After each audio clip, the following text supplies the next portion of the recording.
Sveiciens visiem, kas skatās mana Kabata LV eksperta viedokļus. Šodien mēs esam studijā kopā ar Lindu Lielbriedi. Labdien!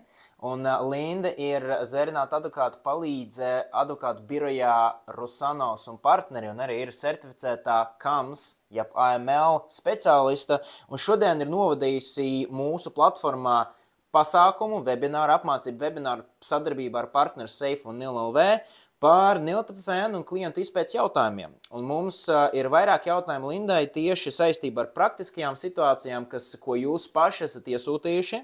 Mēs uzreiz arī ķersimies. Situācija, ko ir iesūtījis viens no lietotājiem, ir tāds. Likuma subjekts vairāk par 10 gadiem sadarbojas ar savu klientu, sniedzot grāmatvedības pakalpojumus. Un pa šiem gadiem, protams, kā jau ilgajā sadarbības laikā, izveidosies draudzīgas sadarbības attiecības, un likuma subjekts klienta dokumentācija pēkšņi konstatē fiktīvu darījumu pazīmes. Ko tad jādara, jo jāziņo šajā gadījumā finanšu izlūkošanas dienestam, bet tomēr tas klients ir labs. Kā korekti likuma subjektam atteikties no sadarbības ar šo ilgadējo klientu, ņemot vērā draudzības faktoru? Jūs pareizi atzīmējāt, ka šādā situācijā, protams, vispirms ir jāizpilda ziņošanas pienākums, kas ir attiecināms uz subjektu.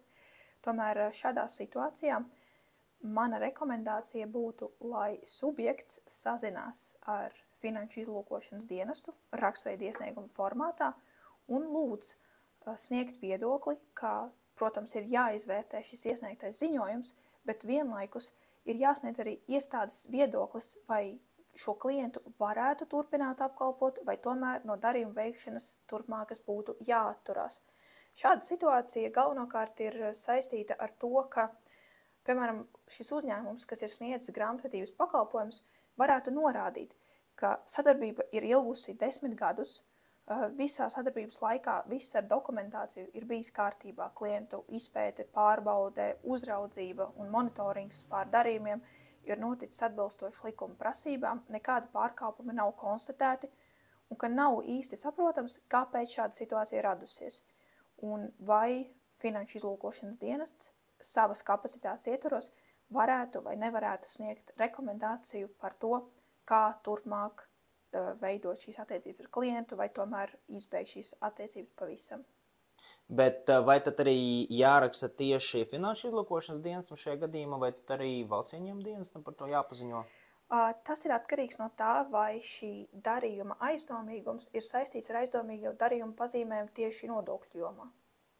Tad šajā gadījumā primāra kontaktpersona būtu finanšu izlūkošanas dienas, un tad tai iestādēji ir jāskaidro tā konkrēta situācija, un tad jāsagaida īstenībā lēmums, ne lēmums, bet ieteikumi un tad tālākā rīcība par situāciju. Bet vai pašam klientam ir jāziņo par to, ka ir bijis ziņots finanšu izlūkošanas dienestā?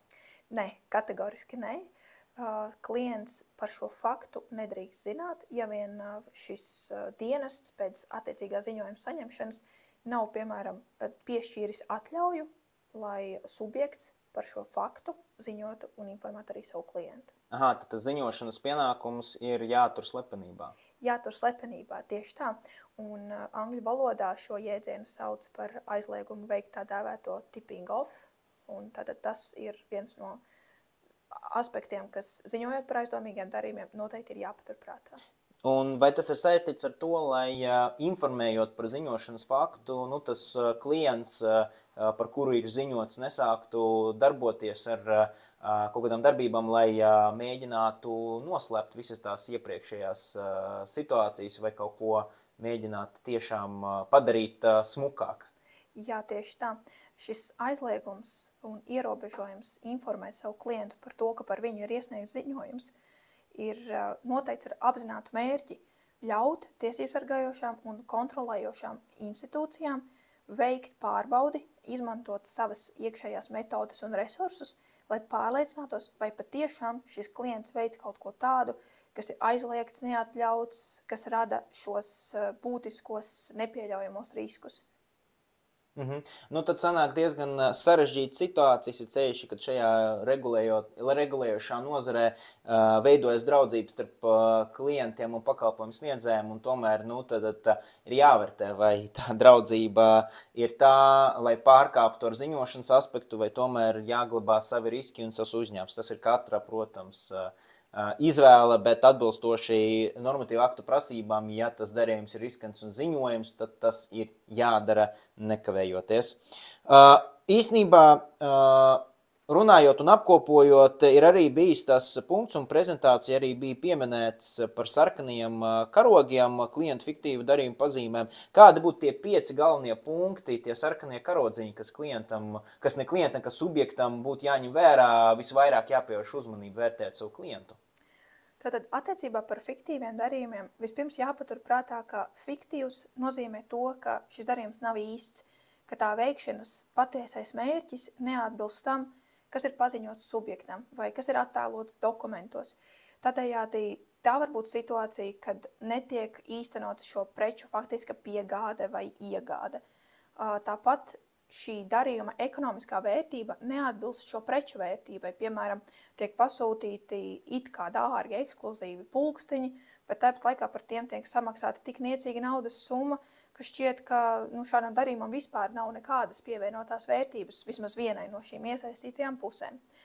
Tāpat tā var būt situācija, kad šie darījuma dokumenti acīm redzami satur viltojuma pazīmes, kā arī, piemēram, tās situācijas, kad tiek veikts, piemēram, tādu preču kā, pārtikas produktu eksports vai imports no tāda subjekta šī uzņēmuma, kurš ikdienā nodarbojas, piemēram, naftas eksportu vai importu. Tāda situācija būs absolūti netipiska un radīs aizdomas jebkuram likuma subjektam. Tātad ir jāpievērš uzmanība un jāmēģina izprast, vai tomēr tas darījums ir tas, kas satur to jēgu un būtību, vai tomēr tas darījums ir fiktīvs un nav nekāds jēgas no tā un acīm redzams kaut kur slepjās aiz procesa.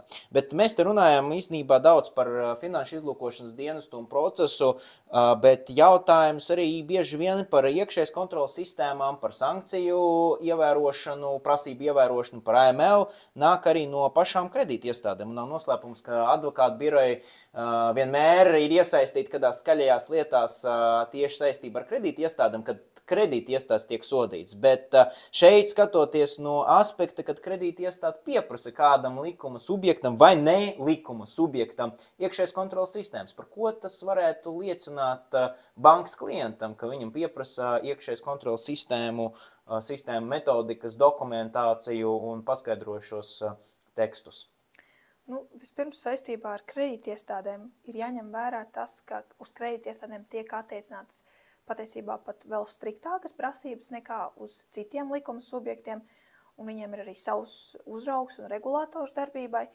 Bet attiecībā uz šo situāciju, kuru ir raksturojis šī jautājuma iesūtītājs, patiesībā jāteic tā, ka šāda situācija varētu liecināt, ka kredītiestāde ir apkopojusi informāciju vai ir iegūsi kaut kādas ziņas, apkalpojot citus subjektus, kas liecina par šī, piemēram, nelikuma subjekta iespēju iesaistīt kaut kādā, piemēram, nodokļu schēmā, kuras mērķis ir ar vairāku komersantu starpniecību izvairīties, piemēram, no nodokļu nomaksas.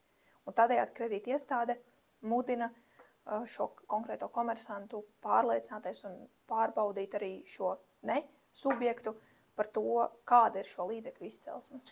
Bankas jau savā ziņā redz visas tās schēmas un naudas plūsmas, tā teikt, no augšas, arī redzot darījumus starp kontiem, starp personām, un arī nav noslēpums, ka bankas arī izmanto sistēmas, kas spēj īstenībā ar jau vairāk algoritmu, ne tikai iebūvēt algoritmu, bet arī mākslīga intelekta palīdzību noteikt aizdomīgas darījumus, krāpniecības mēģinājumus, līdz ar to tie uzņēmēji, kas joprojām domā, ka kāds maksājums, kas notiek, neviens nepamanīs, diemžēl nonāk līdz sev veidot tādu milzīgu risku, jo sistēmas automatizētā veidā jau nosaka šos praktiski aizdomīgus darījumus un var liecināt, par visi šie pieprasījumi var liecināt uzreiz arī par to, ka tur sākās tāda pamatīga iekšēja izpēte par jūsu darbību un